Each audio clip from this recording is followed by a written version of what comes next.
Again सगळ्यांचं मनपूर्वक स्वागत. आज आपण आपला जो टॉपिक चालू आहे, which topic, mechanical properties of fluids, त्याच्यामधला आपण molecular theory of surface tension हा पार्ट कव्हर करतोय. तुम्ही प्रिव्हियस लेक्चर मध्ये बघितलं असेल की आपण काही बेसिक गोष्टी कव्हर केल्या सरफेस टेन्शनच्या. थोडं आपण रिवाइज करूया. What is surface tension? आपण काय बघितलं बघा. सिम्बॉल आहे capital T. Surface tension symbol काय? Capital T. काय फॉर्म्युला आहे? Force acting per unit length. एका युनिट लेंथ वर किती फोर्स काम करते? Imaginary line draw. ही लाईन कुठली आहे? इमेजिनरी लाईन आहे. If you see the simple diagram, हा आपण सरफेस समजूया पाण्याचा किंवा लिक्विड सरफेस आहे. ह्याच्यावर आपण इमेजिनरी लाईन ड्रॉ करूया. ह्याच्यात दिसते इमेजिनरी लाईन. तर ह्याच्यावर काम करणारा एक फोर्स आपण रिप्रेझेंट करूया. हे बघा, this is the tangential force we can say. हा पूर्ण सरफेस आहे, त्या सरफेसवर आपण असं म्हणतो हे टँजेन्शियल फोर्स आहे. सरफेसला टँजेंट लक्षात ठेवा, डोंट फॉरगेट. आणि ही जी लेंथ आहे, या लेंथला आपण एल म्हणलेला आहे. तर या युनिट लेंथवर, इमेजिनरी लाईनवर, युनिट लेंथ इमेजिनरी लाईनवर जे फोर्स काम करते, जे फोर्स कसा आहे? टँजेन्शियल आहे. या फोर्सला आपण काय म्हणतो? सरफेस टेन्शनचा फोर्स. म्हणून फॉर्म्युला केलेला आपण force per unit length. Very very interesting part. आता मुद्दा असा होतो पुढचा की एक्झॅक्टली हा सरफेस टेन्शनचा फोर्स काय येतो, तेव्हा सरफेस टेन्शन का असतं, हे आपल्याला आज शिकायचं आहे. म्हणून आपलं हेडिंग काय पुढच्या पॉइंटचं? Molecular theory of surface tension. आपण काल प्रिव्हियस लेक्चर मध्ये हे हेडिंग दिलं होतं ऑलरेडी. काय बेसिक पॉइंट कव्हर केले होते ते देखील रिवाइज करूया. आपण दोन फोर्स बोललो होतो बघा. We talked about two forces. Which are the two forces? Number one, adhesive force. Adhesive force. Number two काय असणार सांगा? Cohesive force. We talked about two forces. पहिला फोर्स कुठला आहे? Adhesive force. दुसरा फोर्स कुठला आहे? Cohesive force. आता मुद्दा असा राहतोय की ऍडेसिव्ह फोर्स म्हणजे काय? काल मी काही बेसिक गोष्टी कव्हर केल्या होत्या. प्रिव्हियस लेक्चरला तुम्ही परत एकदा वारंवार बघा, ऐका व्यवस्थित. What we talk? Adhesive force म्हणजे डिफरंट मॉलिक्यूल मध्ये असणार फोर्स. डिफरंट मॉलिक्युल्स, वेगवेगळ्या प्रकारचे असणारे मॉलिक्यूल, वेगवेगळ्या मॅटरचे मॉलिक्यूल असतील. उदाहरण द्यायचं म्हटलं तर पाणी आणि ग्लास, काच, हे दोन वेगवेगळे मॉलिक्यूल आहेत. दोघांमध्ये अट्रॅक्शनचा फोर्स म्हणतो आपण ऍडेसिव्ह फोर्स किंवा म्हणतो आपण ऍडिशन. नंतर काय पाहिजे आपण? Cohesive force. म्हणजे कोणता फोर्स सांगा? It is a same molecule, force of attraction between same molecule, एकाच मॅटरचे मॉलिक्यूल. याला म्हणतो आपण कोणता फोर्स? Cohesive force. अतिशय इंटरेस्टिंग पॉइंट आहे. आपण वारंवार या गोष्टी समजून घ्यायचा प्रयत्न करूया so that we can easily move ahead. आता आपल्याला शिकायचं आहे की ऍडेसिव्ह फोर्स आणि कोहेसिव्ह फोर्स एक्झॅक्टली कशा प्रकारे सरफेस टेन्शन क्रिएट करतं. सरफेस टेन्शन कारण असेल ना, तर नुसतं हे दोन फोर्सेसचा अभ्यास करणं आपल्याला सफिशियंट नाहीये. तर त्याकरता आपल्याला इन डेप्थ शिकायचं आहे की what is molecular theory of surface tension. तर त्याकरता आधी बेसिक टर्म्स कव्हर करूया. टाका पहिला पॉइंट, टाका आजच्या लेक्चरचा. Right down first point in today's lecture. ते असणार आहे इंटरमॉलिक्युलर फोर्स. टाका पहिला point. A range of intermolecular force. आता मुद्दा असा, तो रेंज हा शब्द जेव्हा जेव्हा आपल्याला कानावर पडतो, जेव्हा आपण ऐकतो, रेंजचा अर्थ काय असणार आहे? अंतर. रेंज म्हणजे काय असणार आहे? अंतर. तर हे अंतर ऍक्च्युअली कशामधलं अंतर आहे? कशामधलं अंतर आहे? Distance between which two things, elements, आपण बघूया त्या डेफिनेशन मध्ये. पहिला आपण अगदी बेसिक टर्म कव्हर करतो या, ज्या आपल्याला पुढे लागणार आहेत. Right on. It is a distance. It is the distance. एक अंतर आहे up to which it is the distance up to which the force of attraction कंसात काय येणार इंटरमॉलिक्युलर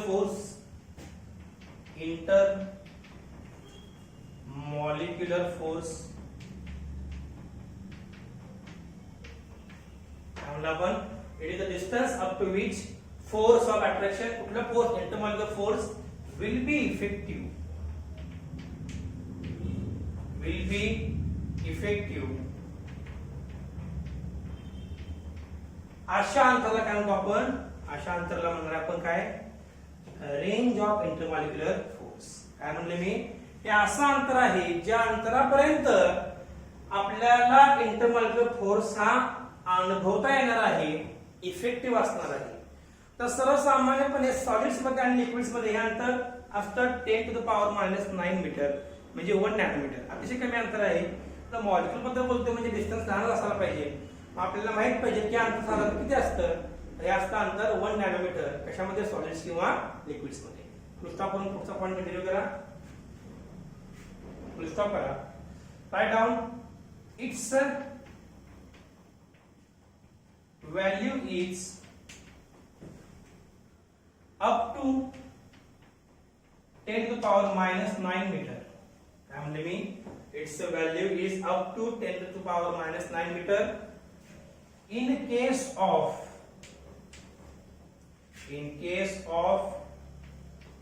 solids or liquids.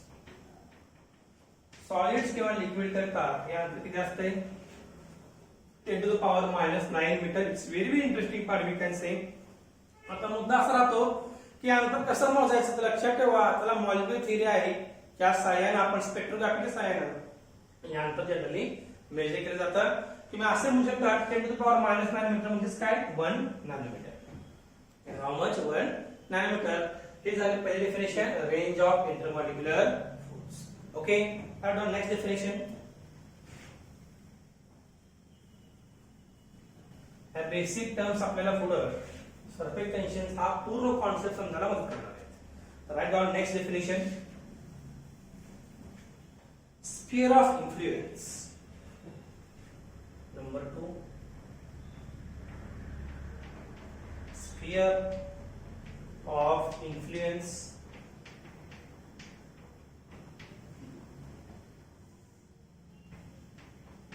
काय डेफिनेशन आहे बघा आता मुद्दा सर होतो स्फियर ऑफ इन्फ्लुएन्स 100% आपण कशाबद्दल बोलणार स्फियर बद्दल बोलणार आता आपण एक सिंपल इमॅजिनरी स्फियर ड्रॉ करूया we draw one simple sphere look at here look at the board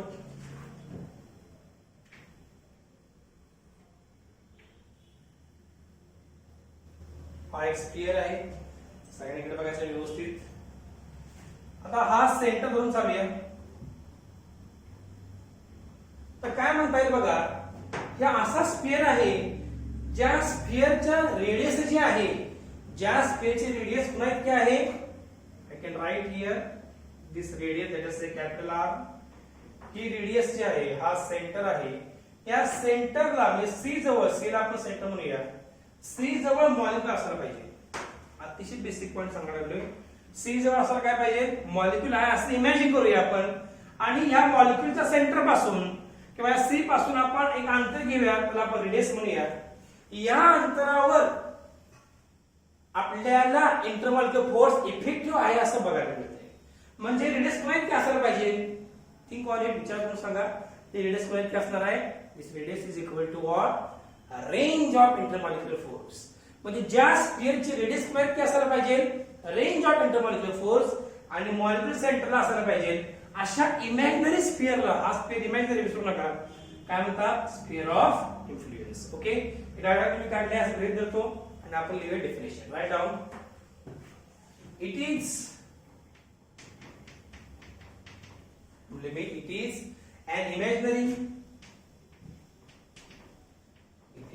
an imaginary sphere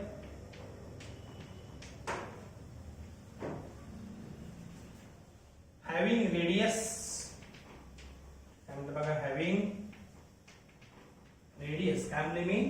it is an imaginary sphere having radius equal to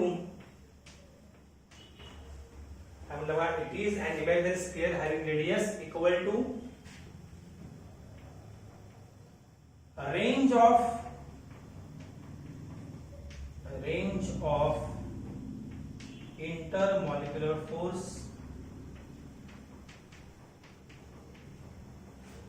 range of intermolecular force अतिशय interesting point with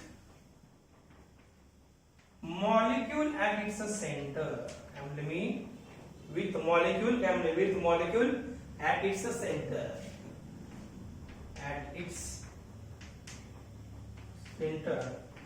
अशा imaginary स्फिअरला काय या point underline करा अतिशय महत्त्वाचा point या अशा imaginary स्फिअरला आपण काय म्हणतो स्फिअर ऑफ इन्फ्लुएन्स हे विसरू नका अदरवाइज तुम्ही म्हणता की सर हा स्फिअर रिअल आहे नो हा स्फिअर आपण कशाबद्दल बोलतोय हा असा स्फिअर आहे की ज्या स्फिअरचा रेडियस कोण आहे आहे इंटरमॉलिक्युलर फोर्स आणि सेंटरला कोण आहे त्याच्या मॉलिक्युल हाला म्हणतात sphere of influence I hope it is clear हा झाला दुसरा मुद्दा दुसरी डेफिनेशन झाली sphere of influence write down next definition very important point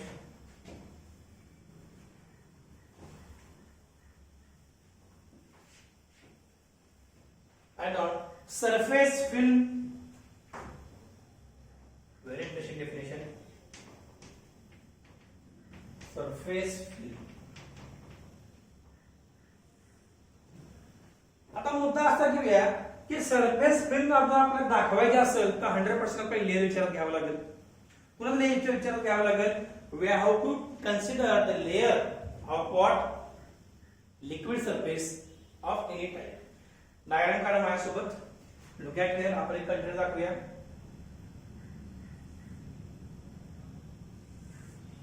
I have shown a simple container. Okay, and liquid dakhvuya. Show the liquid inside it.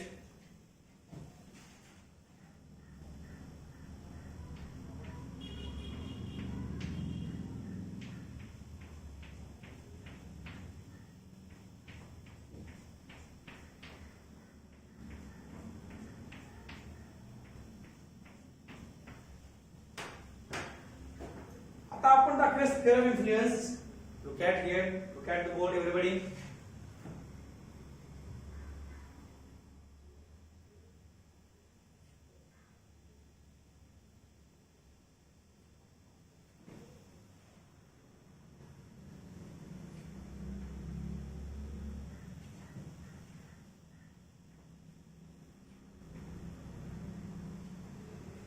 नाव द्या give the name to this spheres let us say it is A I B I C the radius दाखवा show the radius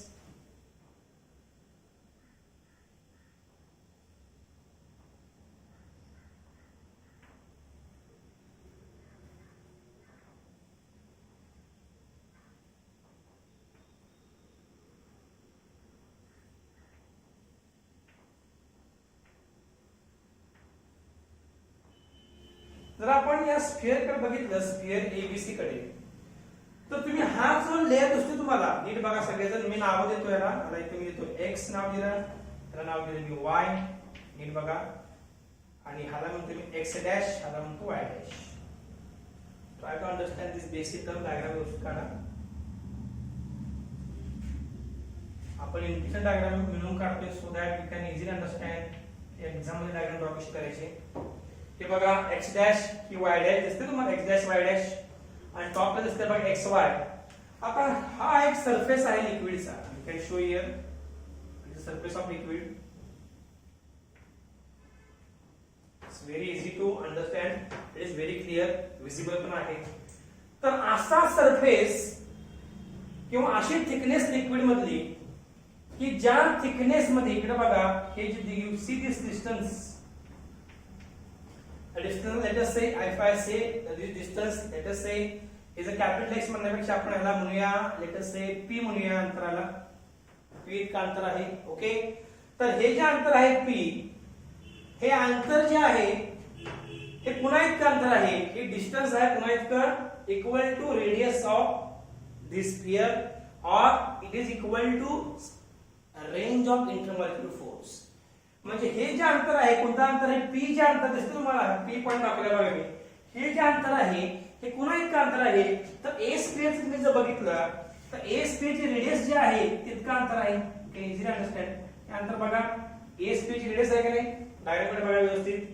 तर हे अंतर कुणा इतकं आहे, ए स्क्वेअरची radius इतकी आहे, आणि रेडियस कुणा इतकी असते, इन्फ्लुएन्स ऑफ स्फिअरची, स्फिअर ऑफ इन्फ्लुएन्सची, it the distance is equal to what, intermolecular force. म्हणजे असा लेअर लिक्विड मधला ज्या लेअरची थिकनेस कुणा इतकी आहे, range of molecular force, intermolecular force, अशा लेअरला म्हणतात सरफेस फिल्म. डायग्राम तुम्हाला क्लिअर झाले असेल. आता आपण घेऊ definition.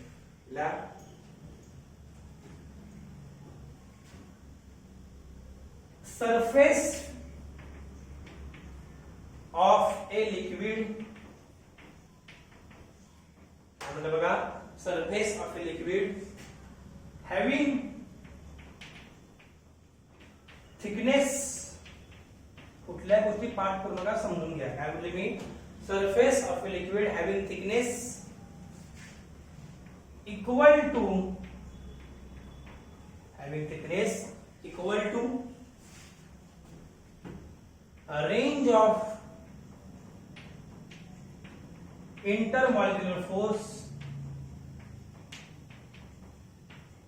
range of intermolecular force,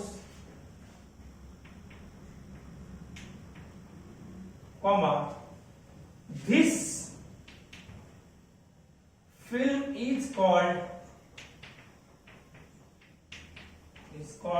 as surface film. थोडक्यात हे लेअर आहे लिक्विडचा की ज्या लेअरची थिकनेस कुणा इतकी आहे, रेंज ऑफ इंटरमॉलिक्युलर फोर्स. हे समजलं पाहिजे आपल्याला. तुम्ही डायग्राम मध्ये दाखवले बघा, आपण पी जे अंतर आहे, हे अंतर दिसतंय तुम्हाला, किंवा एक्स वाय आणि एक्स एस वाय डॅश मधलं हे जे उभं अंतर आहे, वर्टिकल डिस्टन्स आहे, त्याला म्हणतो आपण काय, सरफेस फिल्म. झाली पुढची definition. Right, next definition, very important point. Give heading free surface of the liquid. Heading द्या पुढचा पॉइंट. Next definition. या सगळ्या डेफिनेशन आपल्याला लागणार आहेत पुढे फॉर बेसिक अंडरस्टँडिंग. द्या free surface of liquid.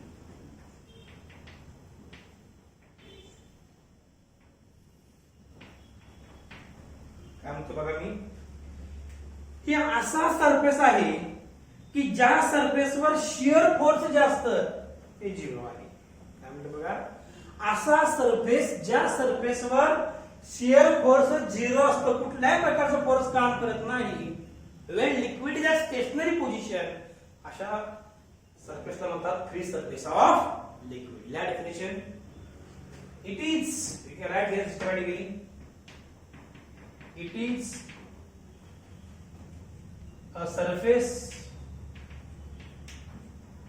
on which, surface आहे ज्याच्यावर असं म्हणू शकतो, on which there is no effect of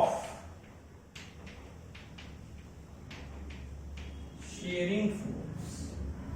sharing फोर्सचा कोणत्याही प्रकारे याच्यावर परिणाम होत नाही, अशा लेअरला काय म्हणतात, अशा सरफेसला म्हणतात काय, free surface of liquid. Diagram मध्ये जर बघितलं तुम्ही एक्स वाय दिसते, एक्स वाय ला म्हणतात फ्री सरफेस ऑफ लिक्विड. कारण का, एक्स वाय वर कोणतेही फोर्स काम करत नाही, ऍटमॉस्फेरिक प्रेशर आपण विचारात घ्यायचं नाही. तर कोणतेही फोर्स आपण काम करत नाही सरफेसवर, आपण फोर्स कुठला अप्लाय करणार नाहीये, म्हणून काय म्हणतात free surface of liquid. Very basic thing we have discuss. फक्त फुल स्टॉप करून डायग्राम मधला पार्ट दाखवा जो फ्री सरफेस ऑफ लिक्विडचा आहे, तो म्हणजे एक्स वाय. द्या new line in figure, very interesting part. In figure number A करा ना बी करा. एक्स वाय रिप्रेझेंट्स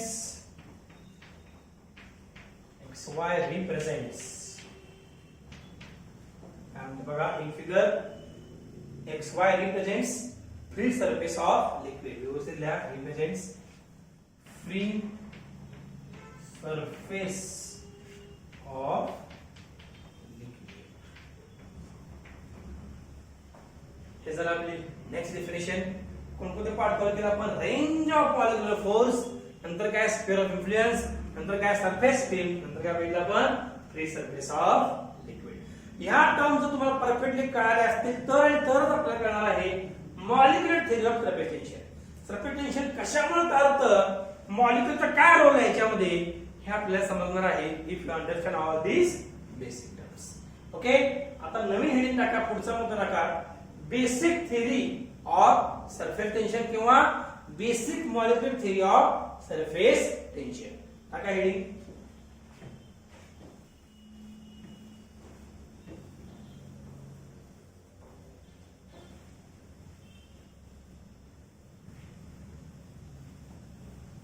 ये नेक्स्ट पॉइंट, सेकंड पॉइंट लक्षात ठेवा.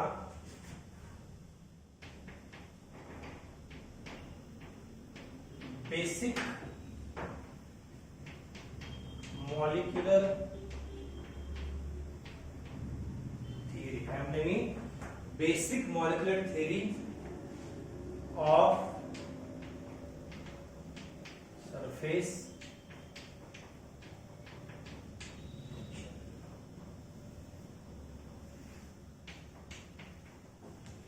आपल्याला शिकायचा आहे. हा पुढचा महत्त्वाचा मुद्दा आहे.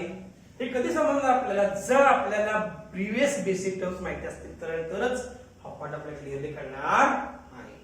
आता एक्झॅक्टली काय करायचं बघा, आपल्याला सेम डायग्राम दाखवायची आहे. You have to show same diagram. Order तुम्ही काढली आहे, एक्झाम मध्ये ही डायग्राम दाखवायची आपल्याला ॲज इट इज. आता ह्या डायग्राम काही बेसिक माहिती आपल्याला लिहायची आहे. टाका पहिला पॉइंट.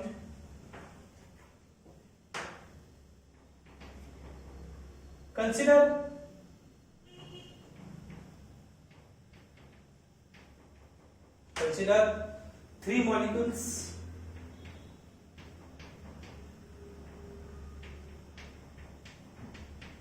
आपण 3 molecules चालू घेतो. कोणते molecules सांगा बरं? 3 molecules A B C ल्या 3 molecules A, B and C. काय म्हणतो बघा? Consider 3 molecules A, B and C having their काय म्हणतो बघा, त्यांचे काय बघा, having their respective sphere of influence. Their respective अनुक्रमे या respective sphere of influence. मला एक एक मुद्दा मी सांगणार आणि तो एक्सप्लेन करून पण आपल्याला लिहायचं. Okay, that will maintain the proper flow maintain होऊन जाईल व्यवस्थित. स्फिअर ऑफ मॉलिक्युल्स आपण काय लिहिलं बघा, consider 3 molecules A, B, C having their respective sphere of influence of the molecules. Sphere of influence. Sphere of what? Influence of molecules. आता ह्या मॉलिक्युलची काही स्पेशालिटी आहे का बघा, चेक करायचं. डायग्राम बघा व्यवस्थित. जर तुम्ही जर बघितलं, हा मॉलिक्युल A जो आहे, त्या मॉलिक्युल A चा निम्मा पोर्शन कुठे आहे? एअर मध्ये. त्यामुळे आउटसाइडला एअर मीडियम दाखवा. Show the medium air here. स्पष्टपणे लिहायचं एअर. आणि 100% काय आहे? Liquid. Show here clearly liquid. आता मला सांगा, मॉलिक्युल A जो आहे याचा निम्मा पोर्शन कुठे आहे बघा. If you see the half portion of this molecule A, हा आहे एअर मध्ये. बघा नीट डायग्राम मध्ये बघा, हा पोर्शन कुठे आहे? हा आहे एअर मध्ये. आणि हा पोर्शन कुठे आहे? It is in the liquid. बघा, it is in liquid or not. Molecule B मध्ये बघा, see the position of molecule B. If I am not wrong, molecule B चा निम्म्यापेक्षा जास्त पार्ट जो आहे, हा portion and above it, almost 75% part हा लिक्विड मध्ये. बघा नीट डायग्राम मध्ये बघा, हा बघा पोर्शन लिक्विड मध्ये आहे आणि थोडाच पार्ट कुठे आहे? एअर मध्ये. आणि मॉलिक्युल सी हा पूर्णपणे लिक्विड मध्ये आहे. आता विसरू नका, मॉलिक्युल कोणाचा आहे? हा स्फिअर ऑफ इन्फ्लुएन्स आहे. हा काय आहे? स्फिअर ऑफ इन्फ्लुएन्स कोणाचा? Liquid molecule. लक्षात ठेवा, कुठले मॉलिक्युल आहेत? These are liquid molecules, don't forget it. Okay, आता मुद्दा असा राहतोय की खरंच आपल्याला या थिअरी मध्ये या 3 मॉलिक्युलचा विचार करणं गरजेचं आहे का? अजून उत्तर आहे येस. या 3 मॉलिक्युल विचार करणं अत्यंत गरजेचं आहे. का? तुम्हाला स्पष्टपणे सांगतो वन बाय वन. आधी आपण पहिला मुद्दा काय दिला बघा, consider 3 molecules A, B and C having their respective sphere of influence of molecules. आता पुढचा मुद्दा बघा, पोझिशन मध्ये लिहा sphere of influence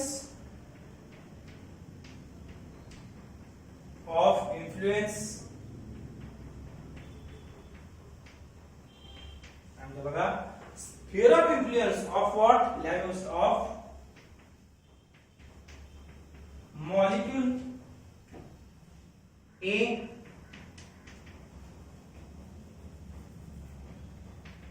is having half portion. बघा, sphere of influence of molecule A, बघा molecule liquid चा molecule आहे, is having half portion in air. बरोबर आहे का? जे तुम्हाला सांगितले त्याला आपण in air, half portion, having half portion in the air and आणि तुम्ही सांगा हा पोर्शन कुठे आहे?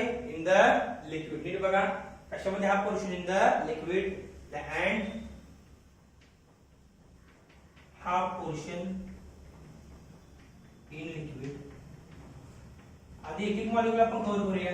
तुम्ही मला सांगा की जर हा पोर्शन जो आहे या मॉलिक्यूल ए चा कशामध्ये आहे तो? It is in the liquid. हा पोर्शन कुठे आहे? It is in the air. तर मग हा मॉलिक्यूल चालणार कुणाकडे? Will it go to liquid, will it go to air? उत्तर विचारायचं आपल्याला. आता मुद्दा असा राहतो की आपल्याला माहित पाहिजे की मॉलिक्यूल हा लिक्विडचा आहे. तुम्ही हा जो पोर्शन बघितला डायरेक्ट बघा सगळेजण, तुम्ही हा जो पोर्शन बघितला हा वरचा पोर्शन, हा पोर्शन एअर मध्ये आहे. म्हणजे एअर हा डिफरंट मॉलिक्यूल आहे. It is a different molecule. Liquid different molecule. म्हणजे कुठला फोर्स असणार यामध्ये? मग स्वतःला विचारा प्रश्न, स्पेअर कुठला फोर्स असणार आहे? ऍडेसिव्ह फोर्स. कारण इथं वेगवेगळे मॉलिक्यूल्स आहेत. इथं मॉलिक्यूल लिक्विडचा आहे, वरचा मॉलिक्यूल एअरचा. 100% कुठला फोर्स असणार आहे? ऍडेसिव्ह फोर्स असणार आहे. आणि हा ऍडेसिव्ह फोर्स इफेक्टिव्ह असणार आहे का सांगा? स्वतःला विचारा प्रश्न. तर लक्षात ठेवा डेन्सिटी जी असते लिक्विडची ही एअर पेक्षा जास्त आहे. कारण तुम्ही समजून घ्या बरं का, density of the liquid is more than the air. इथं आपण पाणी घेतलंय तर डेन्सिटी म्हणजे काय? Mass by volume. बरोबर आहे. डेन्सिटी म्हणजे काय? Mass by volume. जर डेन्सिटी लिक्विडची जास्त असेल तर मॉलिक्यूल जास्त असणार लिक्विडची. स्वतःला विचारा प्रश्न, डेन्सिटी जास्त आहे कोणाची? लिक्विडची. तर मॉलिक्यूल जास्त म्हणजे असणार आहे लिक्विडची. लिहा पुढचा पॉइंट. वी नो दॅट, व्यवस्थित लिहा. We know that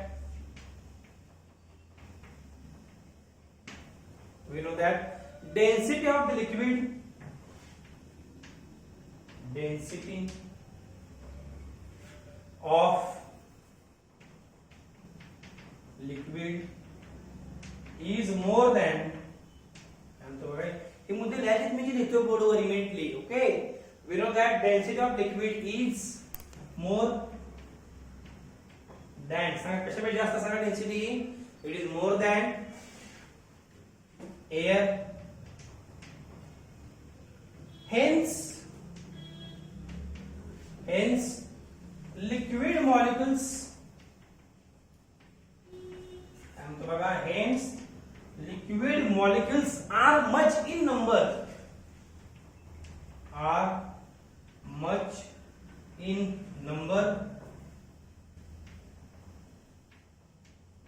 than air molecule. बरोबर आहे का? लिक्विड मॉलिक्यूल जास्त असणार कोणापेक्षा? एअर मॉलिक्यूल पेक्षा. मग तुम्हीच मला सांगा इथं ए मध्ये आपण ए बद्दल बोलतो, लक्षात ठेवा. वी आर टॉकिंग अबाउट ए. तर ए मध्ये सांगा जास्त मॉलिक्यूल कोणाचे असणार आहेत? लिक्विडचे. कारण मॅक्सिमम पोर्शन जरी हा पोर्शन जरी असं लिक्विड मध्ये तर डेन्सिटी जास्त लिक्विडची आता सांगितलंय. म्हणजे जास्त मॉलिक्यूल कुठे असणार आहेत? तर maximum molecule will be of air. No, will be of liquid than air. मग मला सांगा कोहेसिव्ह फोर्स जास्त का ऍडेसिव्ह फोर्स जास्त? सिंपल आहे, कोहेसिव्ह फोर्स जास्त. कारण मॉलिक्यूल जास्त कोणाचे आहेत? लिक्विडचे. आता पुढचा पॉइंट. हेन्स कोहेसिव्ह फोर्स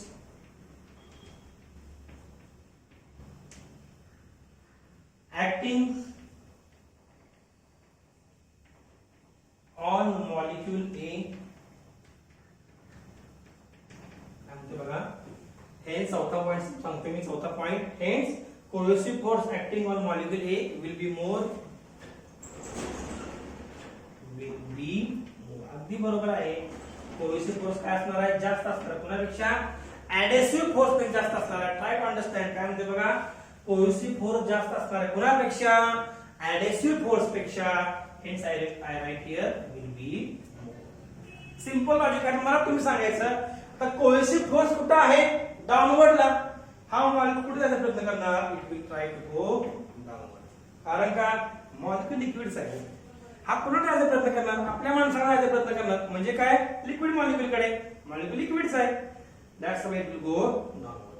हा जरा फेनॉमेनॉन कुणासाठी सांगितला आपण, we talk this phenomenon about molecule A. जो हा पोर्शन एअर मध्ये आहे, हा पोर्शन लिक्विड मध्ये. आता आपण पुढचा मुद्दा घेऊया, for molecule B. Next point,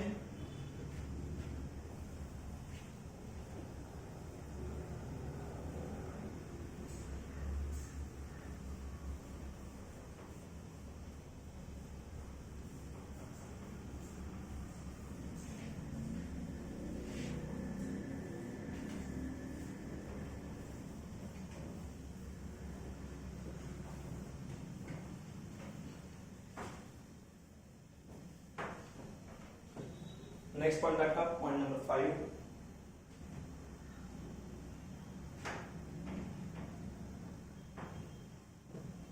maximum portion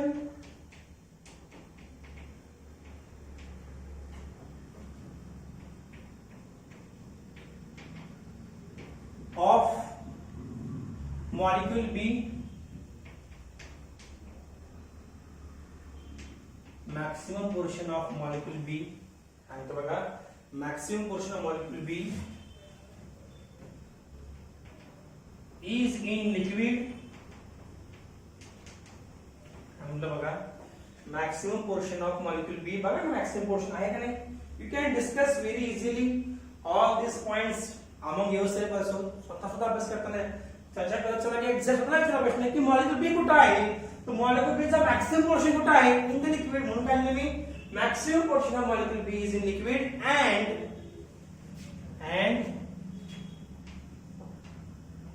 it is under the influence of and it is under the influence of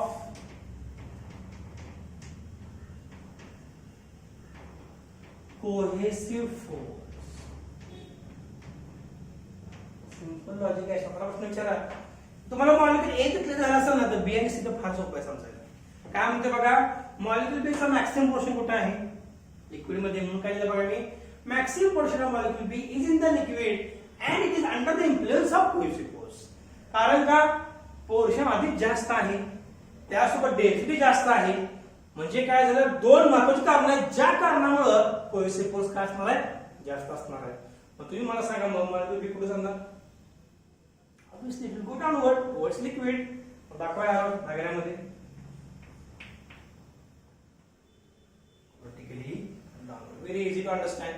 Okay, the next point आहे का, आता मॉलिक्यूल सी बद्दल बोलूया आपण. लिहा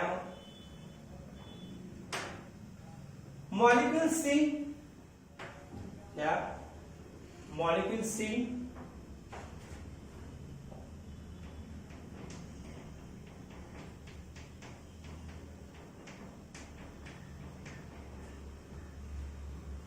is completely, काय म्हणतो बघा, molecule C is completely inside the liquid, molecule C कुठे आहे, पूर्णपणे कुठे आहे, inside the liquid. व्यवस्थित लिहा, comma, hence net cohesive force, net cohesive force acting on molecule C, acting on, काय म्हणतो बघा, as it is like that. काय म्हणलं मी, molecule C is completely inside the liquid, बघा आहे का पूर्णपणे लिक्विड मध्ये, hence net cohesive force acting on the, व्यवस्थित लिहा, acting on the molecule C will be, आणि बघा विल बी 0. अंडरलाइन करा या पॉइंटला, विल बी 0. काय म्हणतो बघा, अगदी बेसिक मुद्दा लक्षात ठेवा. हे बेसिक मुद्दा आपल्याला समजायला पाहिजे, वन बाय वन आपण डिस्कस करत आहे. काय मुद्दा आहे बघा, की मॉलिक्यूल जो आपला सी आहे, सी मॉलिक्यूल जो आहे याचा मॅक्सिमम पोर्शन आहे, पूर्णपणे तो मॉलिक्यूल सी कुठे लिक्विड मध्ये आहे. आपण काय लिहिलं बघा, molecule C is completely inside the liquid, अगदी बरोबर आहे. Hence net cohesive force acting on the molecule C will be 0. साहजिकच आहे, या मॉलिक्यूल सी ला वरच्या बाजूला कोहेसिव्ह फोर्स, डाउनवर्डला कोहेसिव्ह फोर्स, उजवीकडे कोहेसिव्ह फोर्स, इकडे कोहेसिव्ह फोर्स, प्रत्येक ठिकाणी कोहेसिव्ह फोर्स बॅलन्स करतो एकमेकाला, म्हणून नेट फोर्स काय असणार आहे 0. म्हणून आपण काय लिहिलं, net cohesive force will be 0. ह्या तीन गोष्टी परफेक्ट मला काय असतील मॉलिक्यूल एबीसी च्या, तर पुढचा मुद्दा अगदी सोपा आहे. या next point, it means that, you can write next point, I am continuing here.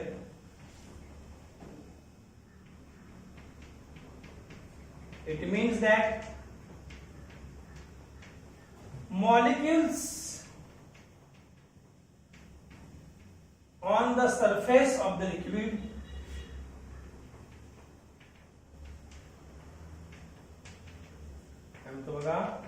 it means that molecules on the surface of the liquid will tend to go inside,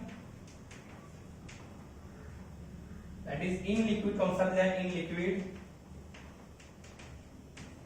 बरोबर आहे नाही. आता मॉलिक्यूल ए म्हणतोय डाउनवर्डला जायचंय, बी म्हणतोय डाउनवर्डला जायचंय, मग मॉलिक्यूल कमी व्हायला लागले ना. स्वतःला विचारा प्रश्न, अरे सिंपल लॉजिक आहे. मॉलिक्यूल ए म्हणतोय डाउनवर्डला जायचंय, मॉलिक्यूल बी म्हणतोय डाउनवर्डला जायचंय, म्हणजे जो हे मॉलिक्यूल सरफेसवर अवेलेबल आहेत, प्रेझेंट आहेत, हे मॉलिक्यूल कुठे जायचा प्रयत्न करते, they are trying to go inside the liquid. Understand करा, बेसिक मुद्दा टेक्स्ट बुक मध्ये सांगितलं, पण आपली सिंपल पद्धत आहे, एकदम बेसिक ना आपण पुढे चाललेलो आहे. Try to understand each every term.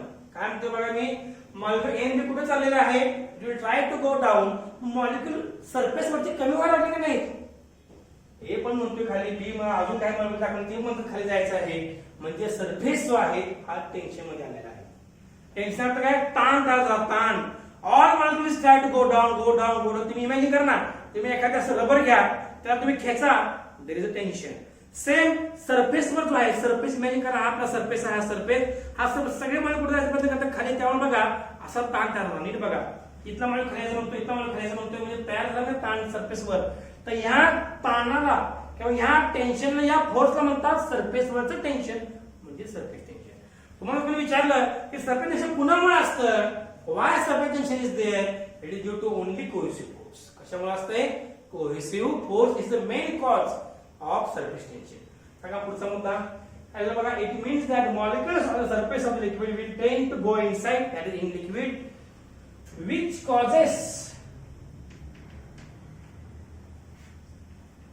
causes stretching of liquid surface. बरोबर आहे, स्ट्रेचिंग मध्ये ताणणे, stretching of liquid surface. This is called, बघा व्यवस्थित, this is called surface tension. This is called surface tension. I hope you are very much clear with this concept. Me and करायचा आर्टिकलला काय सांगितलं बघा मी, this is called surface tension. का surface tension तयार झालं, कारण एकच रिझन आहे, सगळे मॉलिक्यूल कुठे जायचा प्रयत्न करतायत, they are trying to go down, म्हणजे मॉलिक्यूल सगळी कमी होत चालली वरची, कुठली सरफेस वरची. that is why surface of the liquid is under tension, which causes surface tension. I hope तुम्हाला कळलं एक्झॅक्टली मला काय म्हणायचं आहे, की मॉलिक्यूल थेअरी एक्सप्लेन करताना तुम्हाला हे 7 ते 8 मुद्दे लिहायचे आहेत विनाकारण एक्स्ट्रा इन्फॉर्मेशन लिहित बसू नका. That will increase your work and that will increase your time of writing the answer. आणि हा तुमचा वेळ बराच इथे इन्व्हेस्ट होऊन जाईल. तर आपल्याला एक्झाम मध्ये प्रश्न विचारला तर डायग्राम काढणं गरजेचं आहे आणि जे मुद्दे मी लिहिलेले आहेत 1 बाय 1 ते मुद्दे तुम्हाला व्यवस्थित एक्सप्लेन करायचे आहेत एक्झाम मध्ये. ओके, जस्ट रिकॅप करूया मस्तपैकी. आपण काय काय वर केले बघा. काय कव्हर केलं आपण सुरुवातीला. Range of intermolecular force, the sphere of influence, surface film, free surface of liquid आणि basic molecular theory of the surface tension. हे मुद्दे वारंवार वाचणं गरजेचं आहे. आपल्याला वाटतं आहे का सोपं, परंतु एक्झाम मध्ये बऱ्याच वेळा आपण कन्फ्युजन मध्ये जातो. त्याकरता मला हे वाचायचं आहे, डायग्राम न फक्त ड्रॉ करायचे आहे, सराव करायचा आहे, याचा रिव्हिजन करायचं आहे, जेणेकरून आपल्याला पुढचे मुद्दे समजायला सोपे जातील. ओके स्टुडंट्स, हे झालं आपला अतिशय महत्त्वाचा मुद्दा आपण कव्हर केलेला आहे. पुढचा महत्त्वाचा आर्टिकल आहे ते म्हणजे काय असणार आहे, surface energy. Okay, heading the next point.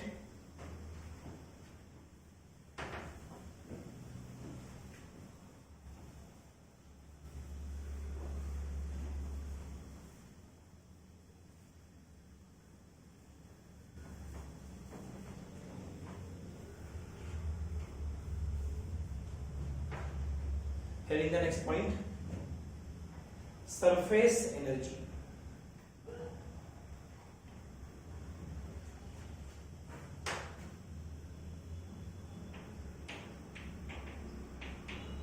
This is our new article.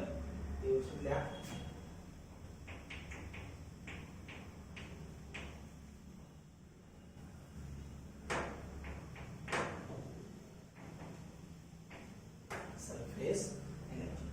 समजून घ्यायचा प्रयत्न करूया की सरफेस एनर्जी नक्की असते काय. Look at here, same diagram बघा. या डायग्राम मध्ये आपण काय बघितले, व्हॉट वी एंडेड. आपण सांगितले की मॉलिक्यूल चालेल कुठं, इनसाइड द लिक्विड. म्हणजे प्रत्येक मॉलिक्यूल काय म्हणतो, हा खाली यायचा प्रयत्न करतोय, खाली यायचा प्रयत्न करतो. कुठला मॉलिक्यूल, सरफेस वरचा. आता वरच्या मॉलिक्यूलचं कमी होण्यासाठी कोणीतरी रिप्लेस केलं पाहिजे की नाही. साधी सोपी गोष्ट आहे. Energy neither created nor be destroyed. तसंच जेवढे मॉलिक्यूल वरून खाली चालले तेवढे खालचे मॉलिक्यूल वर यायला पाहिजे, अदरवाइज स्टॅबिलिटी राहणार नाही. प्रत्येक सरफेस जो आहे हा काय करतो, it will try to maintain stability.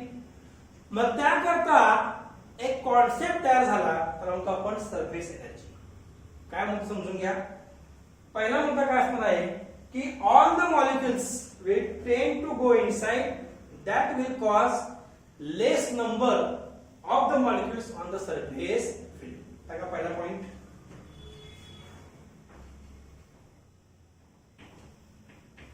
Due to downward force,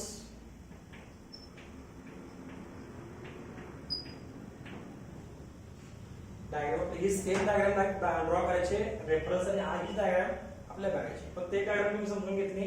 it will be used in many articles. Okay, म्हणजे बघा, due to downward force on the molecule, on the molecules of surface वरचे molecule खाली बघा. due to downward force on the molecules of surface there is lack of, कमी, कमतरता म्हणू शकतो आपण. There is lack of number of molecules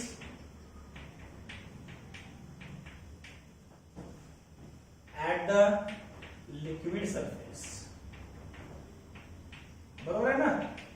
मी वाक्य वाचा परत एकदा. ड्यू टू डाउनवर्ड फोर्स मुळे ऑन द मॉलिक्युल्स, कुणावर डाउनवर्ड फोर्स आहे, मॉलिक्युल वरचा. कुठले मॉलिक्युल, सरफेस वरचे. आपण कोणत्या गोष्टी पाठ करत नाही विसरू नका. आपण लॉजिकली चाललोय प्रत्येक मुद्दे आणि आपण आपल्या पद्धतीने वाक्य तयार करतोय, पण लॉजिक समान पाहिजे, सेम पाहिजे ऍज पर टेक्स्ट बुक. काय म्हणतोय बघा. Due to downward force on the molecules of surface there is a lack of number of molecules. Underline करा वाक्याला. Lack of number of molecules. कुठे नंबर कमी झाला मॉलिक्युल्सचा, at liquid surface. At what, liquid surface. मग ह्याचा अर्थ काय आहे की खालचे मॉलिक्युल वर यायला पाहिजेत. हे मॉलिक्युल कमी होत चालले आहेत वरचे, तर खालचे मॉलिक्युल काय व्हायला पाहिजेत, कमी व्हायला पाहिजेत. म्हणजे काय, there is a need of upward force. या मॉलिक्यूल सी ला वर जायचं आहे कारण ए आणि बी खाली चालले, ह्याला रिप्लेस करायला पाहिजे. तर जे मॉलिक्यूल लिक्विडच्या सरफेस मध्ये नाही, लिक्विड मध्ये आहे त्या मॉलिक्यूल वर यायची गरज आहे. कारण नंबर कॉन्स्टंट आहे पाहिजे. समजा वर 10 आहे, तर समजा वरून 2 मॉलिक्यूल खाली आले तर खालचे 2 मॉलिक्यूल वर करायला पाहिजे. To maintain the balance, to maintain the equilibrium. इथं काय येणार बघा, जे मॉलिक्यूल खाली चालले तर रिप्लेस करायला मॉलिक्यूल कुठून जाणार वर, the molecules from the inside the liquid it will go to surface of the liquid. Okay, next point. Therefore, to maintain equilibrium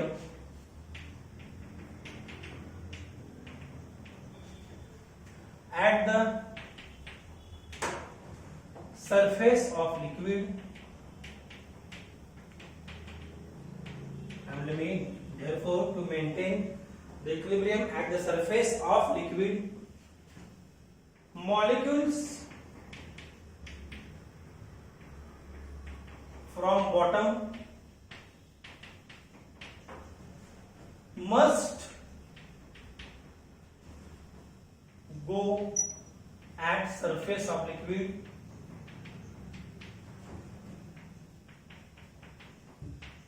अगदी बरोबर आहे. कुठल्यामध्ये कुठे जायला पाहिजे, molecules from the bottom must go at the surface of the liquid. आता मला सांगा हे मॉलिक्यूल चालले वर तर काय तर फोर्स अप्लाय करायला पाहिजे. मग त्या मॉलिक्यूल सी वर चालला, पण हा सी मॉलिक्यूल वर जाताना कुणा विरुद्ध काम करणार, कोहेसिव्ह फोर्स विरुद्ध काम करणार. कारण कोहेसिव्ह फोर्स मॉलिक्यूल खाली खेचतोय, हा मॉलिक्यूल सी वर चाललाय, म्हणजे there is a work done. त्या next point, in this process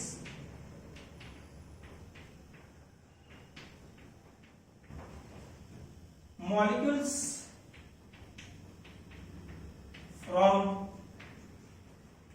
bottom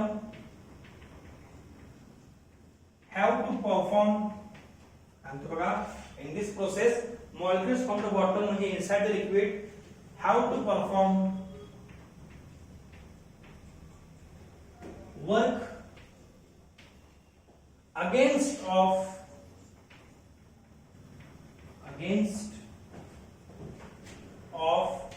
downward force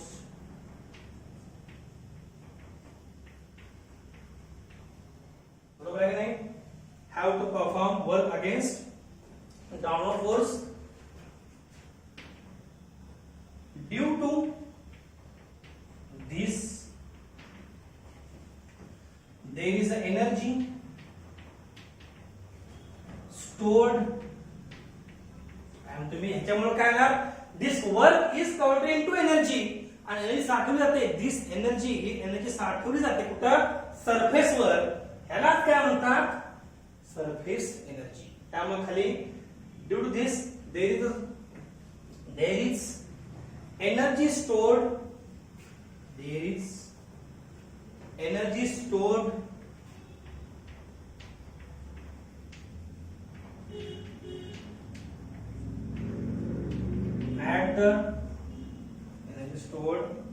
at the surface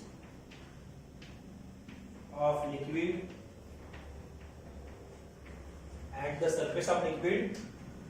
this is called, क्या है आपका conclusion, this is called as क्या था, surface energy.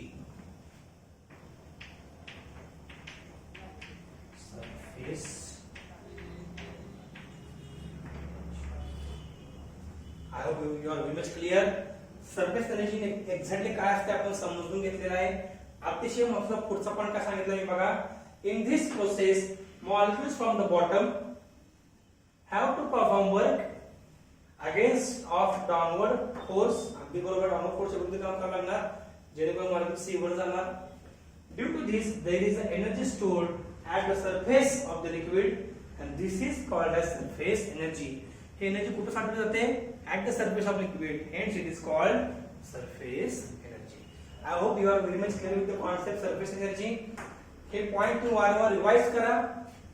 डायग्राम एकच आहे, ती कॉमन डायग्राम आहे, तर जी डायग्राम प्रत्येकाने वापरणार आहे आपण ऑलमोस्ट 3 ते 4 आर्टिकलमध्ये डायग्राम समजून घ्या आणि वन बाय वन या गोष्टी वाचत चला, रिवाइज करत चला, जेणेकरून आपल्या पुढचे मुद्दे समजून घ्यायला सोपं जाईल.